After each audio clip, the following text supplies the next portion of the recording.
Look, what is clear, as we mentioned, that world leaders are scared of Trump. They at least respect him because he's a strong leader. We're already seeing deals being done now that he's back in power. Just look at what's happening in the Middle East.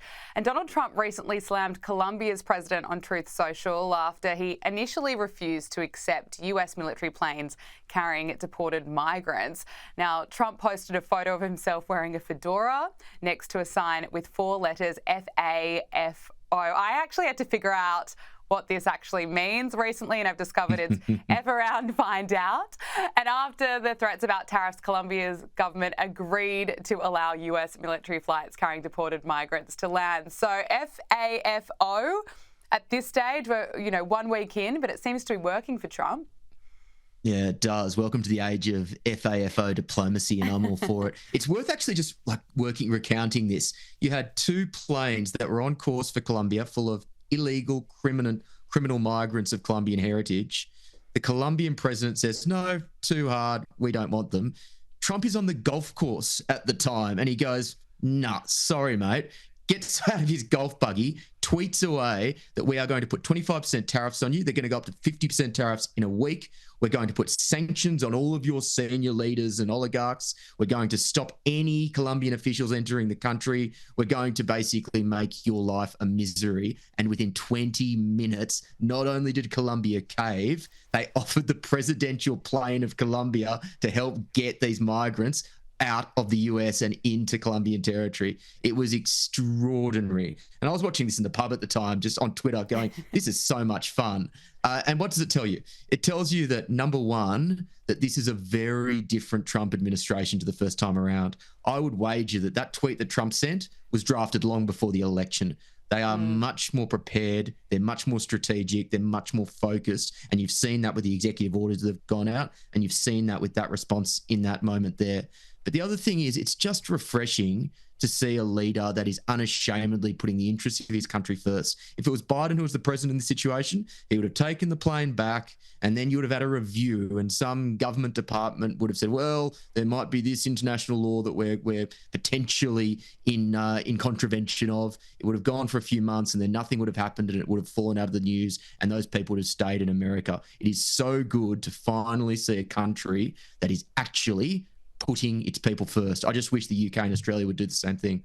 Yeah, well, hopefully it does, because we are seeing the Trump effect right around the world. It'll be interesting. We'll be watching the election in Australia very closely. It's interesting watching Trump, the way he works. As you say, he's probably been drafting these tweets well before he actually came into power. And so we're seeing action being taken extraordinarily quickly.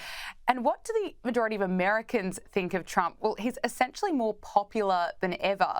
A Reuters Ipsos poll this week found that more Americans approve of Trump's presidency now than when he took office in 2017. And his approval ratings are not only higher than in 2017, but they're also higher than throughout his entire first term.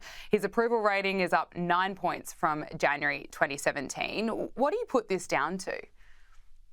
Yeah, I saw that poll as well. And then I went and did a bit of digging. And this is astonishing. He is the only president in American history to have a higher approval rating in the first month of his second term than the first month of his first term. Literally the only one in American history.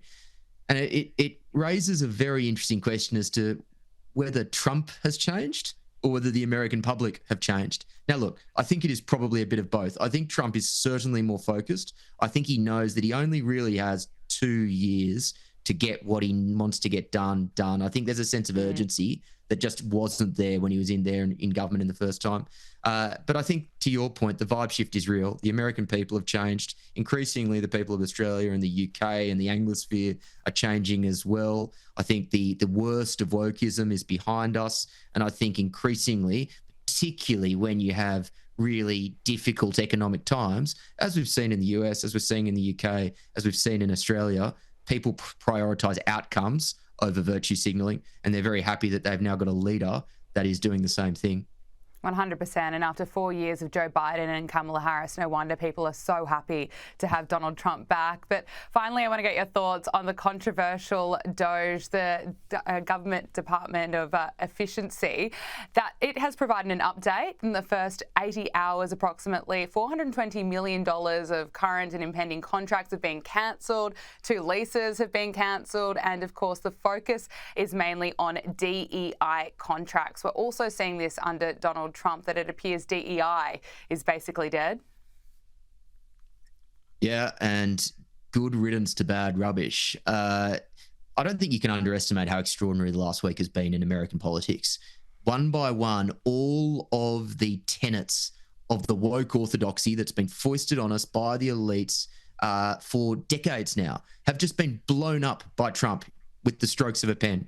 DEI is one, but you've also had the climate alarmism, you've had open borders, you've had every single one of these particular illiberal progressive doctrines have just been pushed aside. Now, on the DEI stuff particularly, for DOGE, this is low-hanging fruit. You can strip that out of every government department. Obviously, you know, the trains will still work, the army will still function. This is easy. It will be harder, though, when they start moving beyond this low-hanging fruit to find serious savings. The one thing which wasn't talked about really at all in the election campaign is debt and deficit, because both candidates said too hard.